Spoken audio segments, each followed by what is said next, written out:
cette dévotion, c'est toujours un privilège et un honneur devant le Dieu Tout-Puissant, le Créateur du ciel et de la terre, d'être ici pour partager la parole du Seigneur. Je crois à un Dieu qui opère des miracles. Je crois à un Dieu qui appelle à l'existence ce qui n'existe pas. C'est pourquoi je m'en vais t'encourager, toi qui as choisi de recevoir Christ. Il nous a dit que les choses ne seront pas faciles dans ce monde, car le prince de ce monde, il ne vient que pour voler, égorger et détruire. Mais en même temps, le Seigneur Jésus a assuré, nous a rassurés. Il a dit, prenez courage car j'ai vaincu le monde.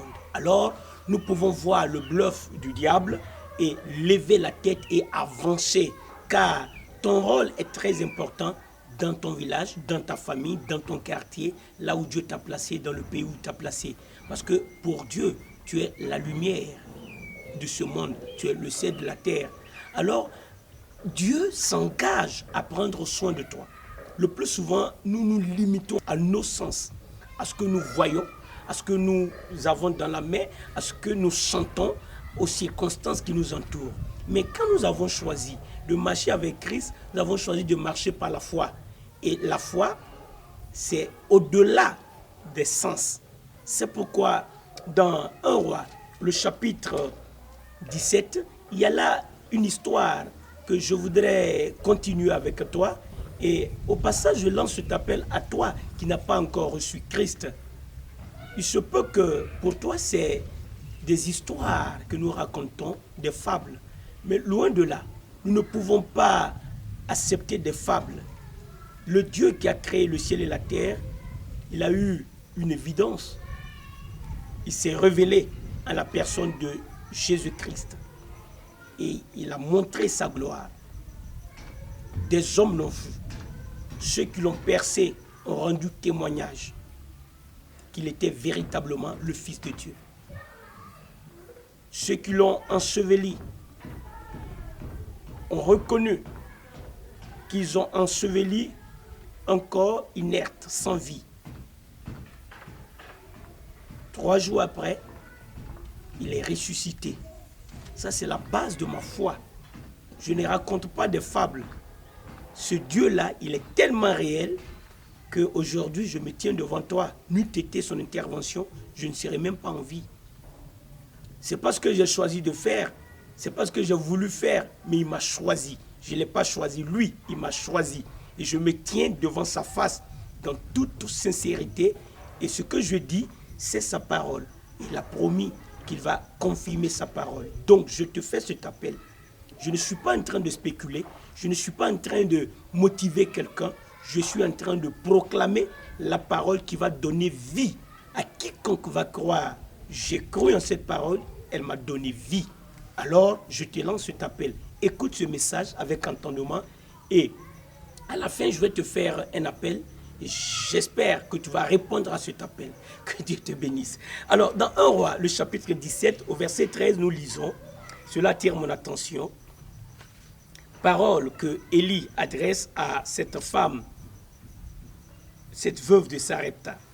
Élie lui dit, ne crains point, rentre, fais comme tu as dit, seulement prépare-moi d'abord avec cela un petit gâteau et tu me l'apporteras, tu en feras ensuite pour toi et pour ton fils.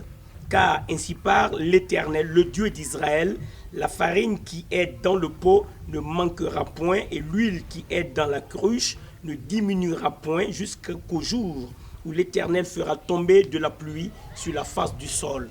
Parole puissante, parole de miracle, parole de l'Éternel, parole de foi.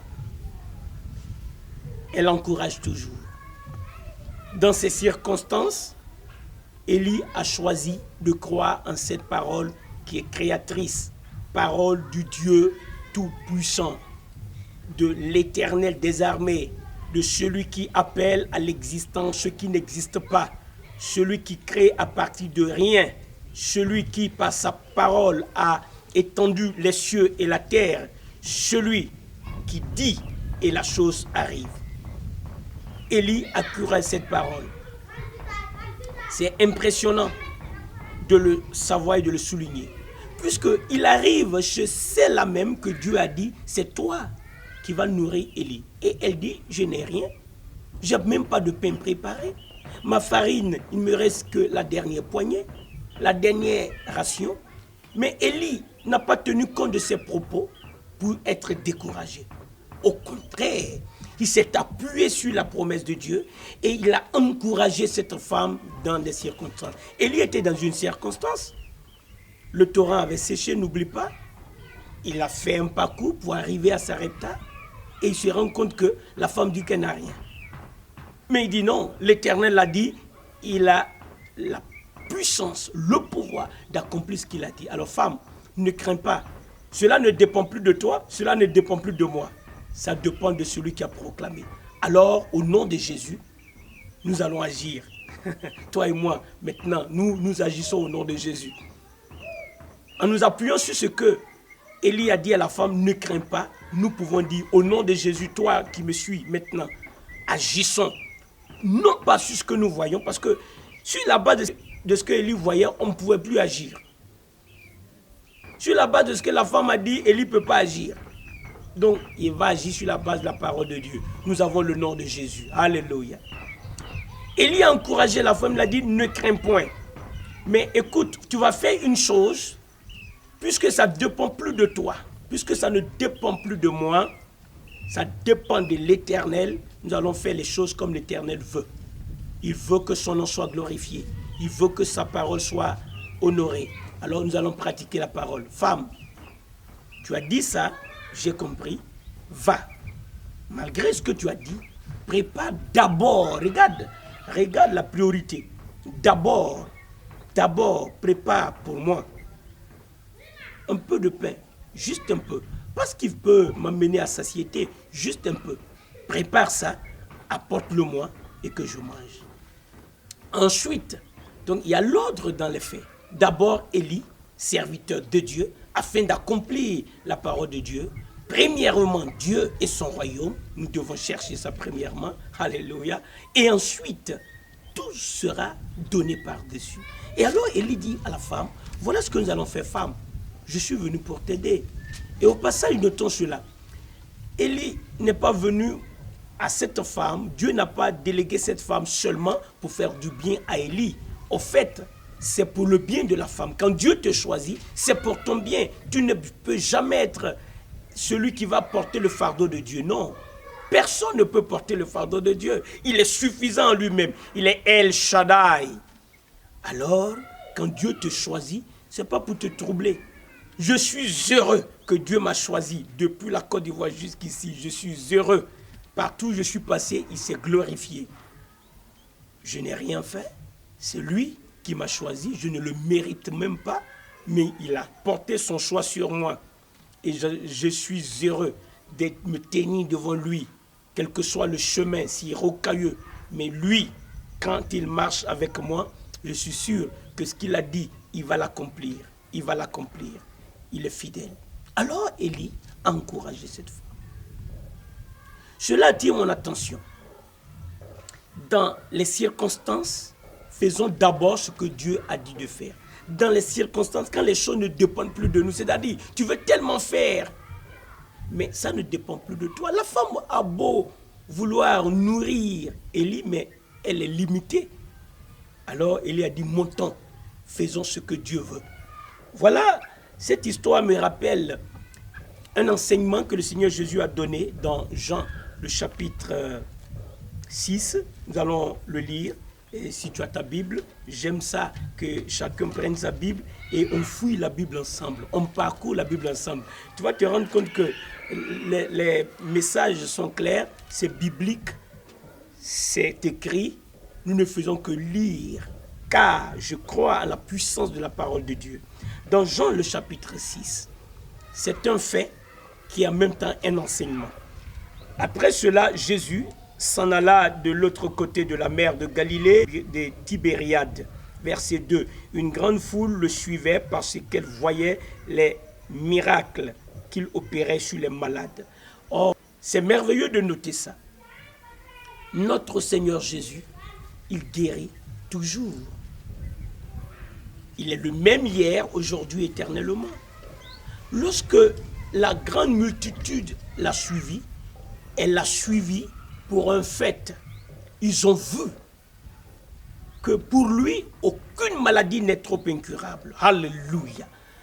Pareil dans ma vie et dans ta vie. Aucune maladie ne restera incurable pour toi qui crois en Jésus. Car il a dit lui-même en son nom, pour ceux qui auront cru, des miracles vont vous accompagner. Vous imposerez les mains sur les malades et les malades seront guéris. C'est lui qui va les guérir. Toi, tu vas imposer les mains. C'est pourquoi maintenant, pendant que nous lisons cela, saisis ça. C'est ça le message. C'est comme ça Dieu agit. Je dis ce que Jésus a fait et cela devient vivant. Toi qui écoutes ça, saisis ça au passage et Dieu va agir dans ta vie. Tu ne diras pas que Francis l'a fait. Tu diras que l'Éternel l'a fait. Parce que tu as entendu aujourd'hui, toi qui n'as pas encore cru en Jésus, quand il était là, les gens le suivaient parce qu'il faisait des miracles sur les malades, il guérissait les malades. Il n'y avait aucun malade qui était venu à Christ et qui est retourné avec sa maladie. Il les a tous guéris. Ils ont été tous guéris et il n'a pas changé. Il guérit encore aujourd'hui. Mais ce n'est pas seulement la guérison qu'il donnait aux hommes, il pensait à d'autres besoins. Dans ce passage, quel autre besoin a été souligné? Nous allons le reprendre rapidement. Jean 6, donc.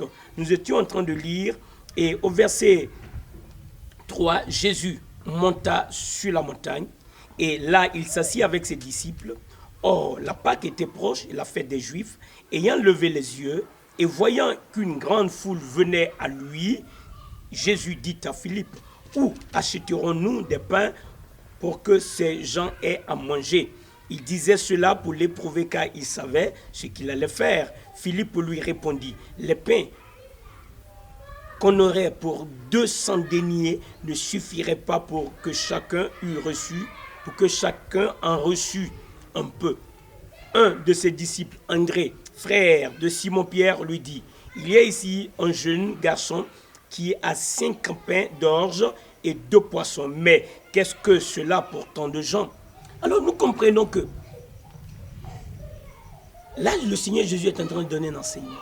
Il pense à nos besoins. Amen. Il a vu les malades, il les a guéris. Mais il a vu au-delà de cela la grande multitude qui avait besoin de manger, besoin de nourriture. Alors, il soulève la question, il demande à Philippe, où est-ce qu'on peut acheter du pain?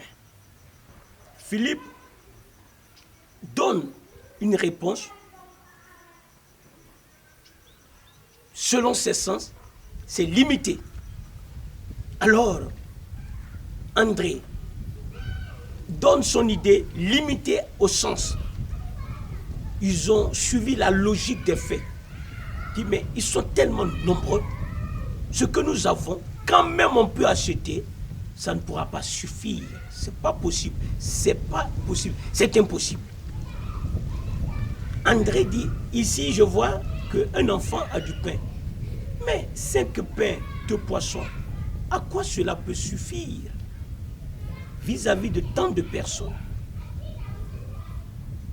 Alors nous comprenons que nous aussi, en tant qu'êtres humains, et souvent même en tant qu'enfants de Dieu, nous nous limitons au sens. Quand tu réfléchis bien, ce que Élie était en train d'expérimenter avec la femme, elle était limitée, elle s'est limitée au sens, jusqu'au point où elle a dit, nous mangerons et nous mourrons. Mais Élie s'est élevé au-dessus des sens. Le Seigneur Jésus, dans cette conversation, comment il a tranché? Verset 10. Jésus dit, faites-les asseoir. Il y avait dans ce lieu beaucoup d'herbes. Ils s'assirent donc au nombre d'environ 5000 hommes. Jésus prit les pains, rendit grâce et les distribua à ceux qui étaient assis. Il leur donna de même des poissons autant qu'ils en voulurent. Voilà ce que le Seigneur Jésus a fait. Face aux paroles de découragement d'André, de découragement de Philippe, le Seigneur a fait une chose. Il a passé à l'action. Je veux donner. L'action de donner. l'action de nourrir, l'action de pourvoir, l'action d'aider. Et alors, il fait appel au Créateur. Quand il a reçu le pain et le poisson, il a rendu grâce à Dieu. Quand André a évoqué le pain, il a dit, ça est là, mais ça ne suffit pas. L'imitation.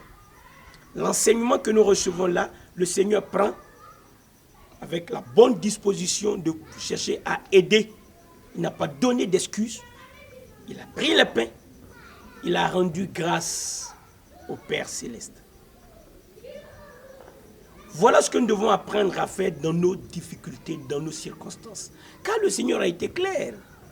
Il a dit, vous aurez des tribulations dans le monde. Donc nous n'allons pas nous limiter au sens. Si nous voulons voir la main de provision de l'Éternel, nous devons donc nous élever au-dessus des sens et nous accrocher à lui, fixer nos regards sur lui, nous attendre à lui. Peu importe le temps, lui, au temps favorable, il va agir. Alors, quand il a fait asseoir les gens, il a rendu grâce, ils ont commencé à recevoir, il a commencé à distribuer. Ils en ont mangé tous. Et écoute, c'est extraordinaire quand nous lisons ce qui suit dans Jean 6. Écoute, verset 12. Lorsqu'ils furent rassasiés, donc il y avait la faim, mais maintenant ils sont rassasiés. Il dit à ses disciples, ramassez les morceaux qui restent afin que rien ne se perde. Ils les ramassèrent donc et ils remplirent 12 paniers avec des morceaux qui restèrent des 5 pains d'orge après que tous eurent mangé. Ces gens, ayant vu le miracle que Jésus avait fait, disaient, celui-ci est vraiment le prophète qui doit venir dans le monde. Ils ne le connaissaient pas encore. Ils le taxaient de prophète. Ils le prenaient comme un prophète parce que là, un miracle venait d'être fait. Mais écoute, pour nous, nous savons qu'il est le Créateur. Il est venu révéler aux hommes qui il est. Quand les pains sont tombés dans sa main, il les a multipliés. Il est le Dieu qui n'est pas limité à nos sens. Nous ne pouvons pas, nous aussi qui le suivons, être limités par les sens. C'est pourquoi l'intercession, la prière et chercher à mettre en application la parole de Dieu, c'est le secret quotidien de notre vie. Parce que le monde va toujours nous présenter l'adversité. Mais quand lui il était sur la terre, au milieu de l'adversité, pendant que tous ceux qui étaient autour de lui, ses disciples, voyaient l'impossible, lui il a dit, faites-les asseoir. Et il a fait recours au Dieu Tout-Puissant et le miracle multiplicateur s'est accompli dans ta vie. Le Seigneur veut que tu saches qu'il pense à toi pour guérir tes maladies. Il pense à toi pour pourvoir à tes besoins. Mais il ne va pas le faire comme le monde le fait. Ça ne sera pas selon la logique du monde. Il a lui son principe. Et selon son principe, c'est d'apprendre à rendre grâce au Créateur. Apprenons donc ceci. C'est ce que Élie a dit à la femme. Fais ce que Dieu a dit d'abord. Qu'est-ce que le Seigneur Jésus a dit? Nous le connaissons tous dans Matthieu 6. Il a dit, cherchez premièrement le royaume et la justice de Dieu. Et toutes ces choses vous seront données par-dessus. Toi qui n'as pas encore reçu Christ, l'heure est venue de te faire un appel. Tu as besoin d'entrer dans la famille de Dieu. Tu as besoin de quitter le camp de Satan. Quand tu n'as pas encore reçu Christ, que tu le saches ou pas, ta position, c'est les ténèbres. Avec Christ, tu entres dans la lumière. Car lui, il est la lumière du monde. Donc, comment donc, toi qui veux venir à Christ, comment peux-tu venir à lui? C'est simple. Pendant que je te parle, tu peux le dire. Et tu peux le croire. Ça veut dire le dire avec ta bouche que Jésus est ton Seigneur et croire dans ton cœur que Dieu l'a ressuscité des morts. Il est vivant. Et c'est cela ce que je dois faire et ce que tu dois faire pour faire partie de la famille de Dieu. Maintenant, nous allons prier. Toi qui reçois Christ, il est avec toi. Il a promis qu'il ne va pas t'abandonner, il ne va pas te délaisser. Toi qui l'as reçu, Élie, face à l'adversité, il n'a pas pensé un seul instant que Dieu l'a abandonné. Mais il a dit, nous allons faire ce qu'il a dit de faire. Faisons donc ce que Dieu nous a dit de faire. Toi, qui as connu Christ, aujourd'hui, rends grâce au Seigneur, comme le Seigneur Jésus te l'a enseigné. Toi qui n'as pas encore reçu Christ, reçois-le maintenant. Et sache que sa promesse mérite que tu lui dises merci. Car ta vie ne sera plus jamais la même. Plus jamais la même, jusqu'à l'éternité. Père Saint, merci pour l'occasion que tu nous as donnée de dire ta parole. Elle est lancée, une parole de provision, une parole d'abondance, une parole de miracle, une parole de foi. Elle ne retournera pas à toi vide. Ceux qui vont croire à cette parole pour vouloir entrer dans la famille de Dieu seront bien reçus.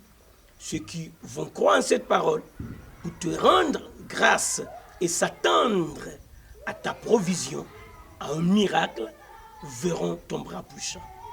Pour l'heure, je te rends gloire de ce que tu es à l'œuvre dans notre vie.